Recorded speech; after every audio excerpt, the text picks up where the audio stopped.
Tu galères avec tes shades? T'as l'impression que c'est pire après qu'avant? Et en plus, t'en consommes des litres? Eh ben ça, c'est juste parce que tu les utilises pas exactement comme il faudrait. Et on va t'expliquer comment faire.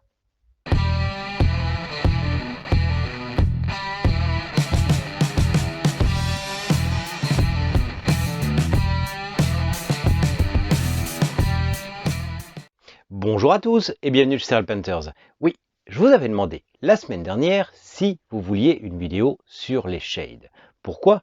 Parce que j'avais beaucoup de questions sur les shades. Pourtant, j'en avais déjà parlé dans le grand guide de la peinture, mais également dans quelques autres vidéos, dont une vidéo de conseils.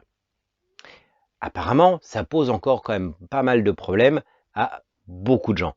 En plus, c'est une des choses qui va le plus vous freiner dans votre évolution. En fait, vous allez avoir du mal à faire des choses correctes et à franchir un certain cap qui va vous permettre d'aller plus loin à cause de ces shades.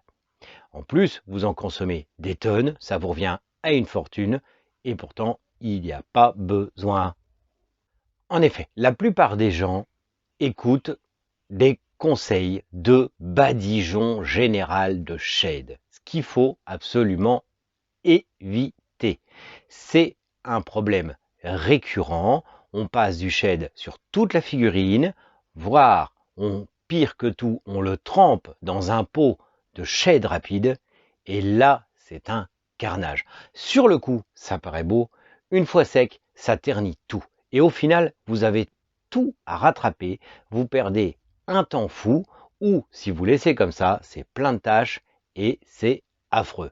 Alors on me dira, pour du tabletop, ça peut le faire.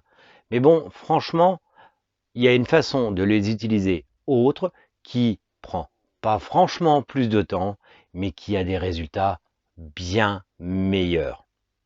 Et en plus, vous n'aurez pas besoin de beaucoup de shades, pas besoin d'en racheter beaucoup, parce que en fait, tous les trucs rapides, c'est bien beau, mais ça vous fait racheter. Et vous allez voir, en s'en servant bien, il n'y en a vraiment pas besoin de beaucoup. Alors tout d'abord, si on fait quelque chose de vraiment très texturé, là, on peut se permettre de badigeonner partout. Dans ce cas-là, ça a son utilité et vous gaspillez pas. Mais c'est pas ce que vous allez avoir le plus. Sur un tas de pièces comme ici, ou de la fourrure comme ici, si vous avez une créature toute en fourrure, là, ça peut prendre du sens. Ça va être rapide et ça va bien couler dans les creux.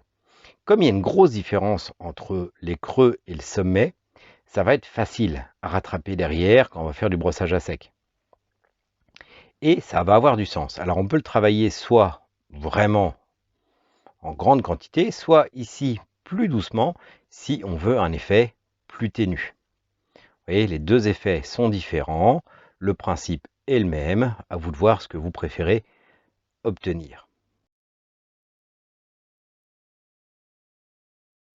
Comme je disais, une fois mis, on peut le rattraper facilement pour faire les éclaircissements avec un brossage à sec. Là, les crêtes sont vraiment importantes.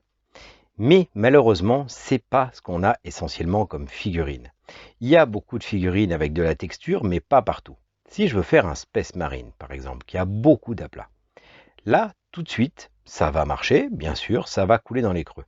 Mais déjà, il va y avoir un excès qu'on va être obligé de venir aspirer encore et encore. Donc, ça va être du gaspillage. Et en plus, ça va énormément teinter tout le reste et faire beaucoup de tâches. Donc, le résultat va être une surconsommation de shade. Et en plus, ça va pas forcément être esthétique. Et au final, aspirer met beaucoup de temps. C'est encore plus vrai sur les polières, où on a juste les angles à faire, et où le badigeon va faire salir. Et en plus, on va devoir passer beaucoup de temps à aspirer. Donc, en fin de compte, c'est pas forcément un gain de temps d'en badigeonner comme ça partout. Et alors, le résultat est exécrable.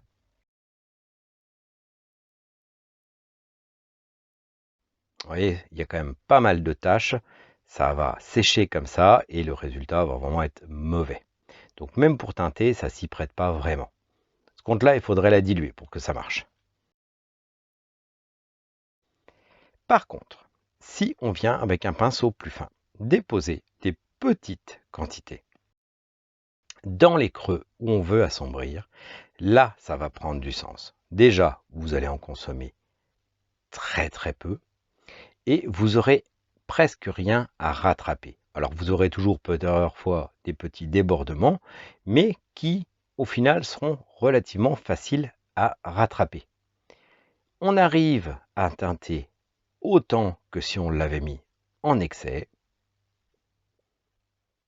et pour autant, vous en consommez beaucoup moins, il n'y a pas de perte et pas de travail supplémentaire de reprise. Sur les polières, c'est pareil, ça se met très bien, vous en consommez au final très peu et vous n'aurez pas grand chose à rattraper. Et encore, là je ne le travaille pas à fond, je vous montre juste la technique d'application. Après, vous pouvez le diffuser doucement pour faire un dégradé. Et ça marche dans tous les endroits, sans aucun problème. Et alors là, la consommation, elle est 10 fois moindre. Et pour autant, le résultat est aussi bon dans les creux et bien meilleur sur les aplats. Ça va vous éviter de tout reprendre et de passer énormément de temps. Là, si on veut reprendre, ça sera très facile. Il n'y aura qu'à reprendre, de faire des petites corrections, alors que de l'autre côté, il va en falloir des tonnes et au final, vous allez repeindre une deuxième fois votre figurine, ce qui, au final, ne servira pas à grand chose. Ça va vous faire perdre énormément de temps pour rattraper tout ça. Parce que là, vous allez être obligé de repeindre complètement. Donc si vous avez peint et que vous mettez du shade après, au final, ça aura juste servi à vous faire recommencer au début. Et ne comptez pas sur le brossage à sec pour y arriver, parce que sur des grands aplats comme ça rend franchement pas bien et ça couvrira pas grand chose. Ça va même l'accentuer. Alors, la majorité des figurines qu'on va voir vont être comme celle-ci. Ça va être un peu un mix des deux cas, parce que le Space Marine avait spécialement beaucoup d'aplats. Donc là, tout ce qui est partie fourrure, ça va être facile. On va pouvoir mettre en surépaisseur. Mais quand on va faire les plis de la robe, qui sont ici très ténus, ou tous les endroits où il y a du lisse à côté, comme sous la poitrine, à beaucoup d'endroits, il va falloir y aller doucement. Donc bien souvent, c'est le mix des deux techniques que vous allez utiliser. Évitez de badigeonner toute la figurine, ça va être vraiment très sale, ça n'aura pas d'intérêt. Il y a une autre technique aussi, en mélangeant du médium et de la peinture rapide. Vous diluez donc votre peinture rapide avec un peu plus de médium. Ça va vous faire de belles économies. Vous n'aurez même pas besoin d'acheter de shade à côté. Une fois bien mélangé, ça va se comporter comme un shade. Ça va couler dans les creux et donner le même effet qu'un shade.